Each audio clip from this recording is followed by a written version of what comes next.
Welcome to Baltimore Collegetown's Virtual Industry Day series.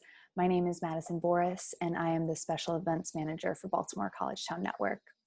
As an organization, it is our mission to attract, engage, and retain college students to Baltimore.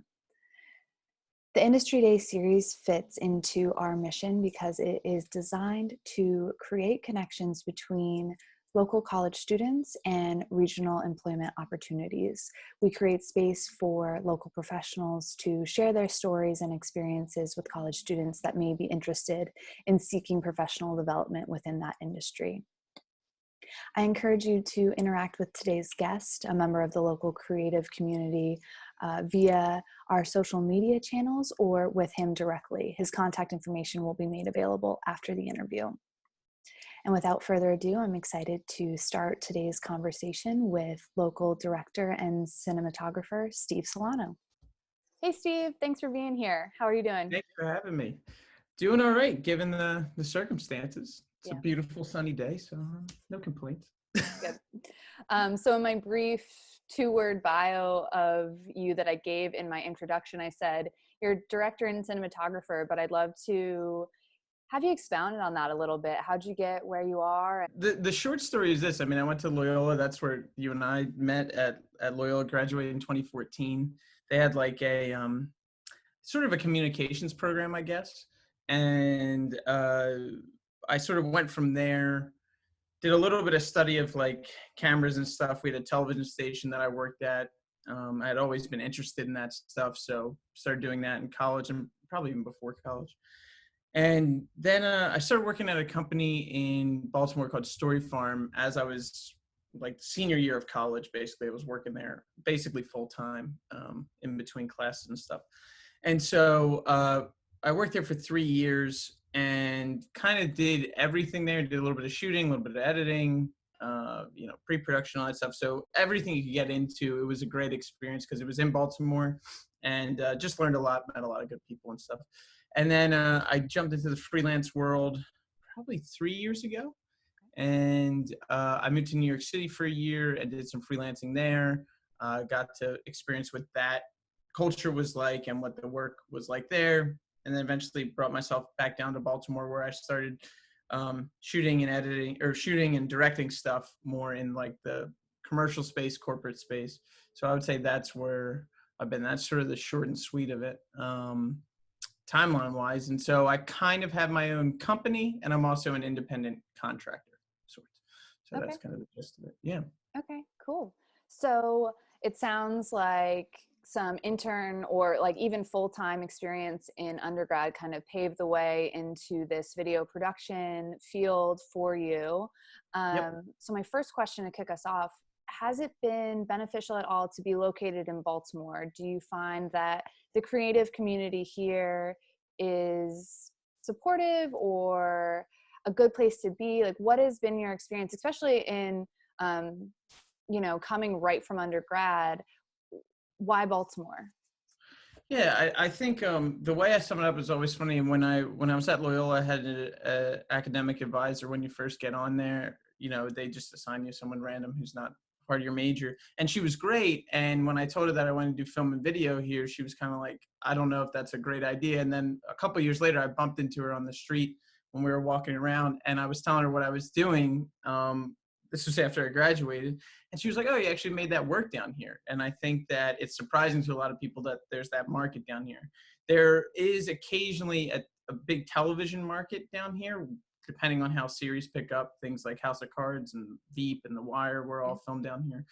So I personally never got into that side. I got more into the commercial space and the production space. And I found that Baltimore has actually really an amazing film community, because you have all these different colleges that have programs dedicated to it. Micah, Towson, Loyola even has a little bit. So you get that network. And then when you expound out of that, there's a lot of sort of boutique production companies, some that have 2 employees, some that have 15.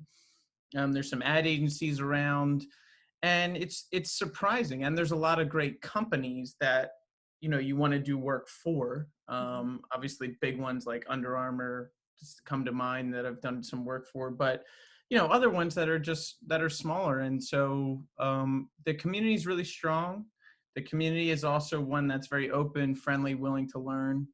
And I've just found that whether you go to different rental houses to rent gear and meet with people, there's definitely a big network. And Baltimore is great because you can sort of rise fast, if you keep up the good work ethic and, are constantly networking and doing things like that. So it's a good community for sure.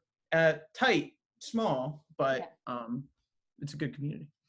that's great. Yeah, Smaltimore through and through. It seems whatever exactly. industry you are in, connections build upon one another. Yeah, Which leads me into my next question. In the current state of the world where community is being called upon in such a unprecedented way, building relationships as we are now digitally, uh, whereas normally we would be having this conversation up on a stage, yeah. a microphone in front of a room full of people. Given the current circumstances, what has been your experience reacting to the ramifications of COVID-19? Yeah, it's been equal parts hard and like very difficult, honestly, and inspiring. I'll give you an example. Like I had coincidentally a contract with FEMA that I was working through, and it actually started in March that I was going to do some work with them, and and it was good timing because they are one of the key players in responding to this, and that just evaporated in a day. I mean, Mm-hmm. we got a call, and it was like, and that was a job that was going to be very nice for me and help me carry through the rest of the month financially and stuff, and it just went away. Mm-hmm. um, and you got to be ready for that. I think the unique part about being a freelancer is you're kind of ready for this situation in a sense, because you're always used to like things just sort of disappearing, things Mm-hmm. reappearing.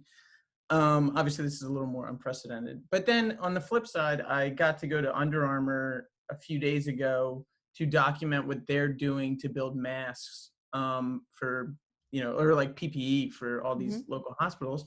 And because of what we took pictures of and what we filmed, people got to see that. Yeah. So we, in a way, provided a service to inspire people to see what's going on. So, the work is obviously going to slow down, but it's exciting that media is still important.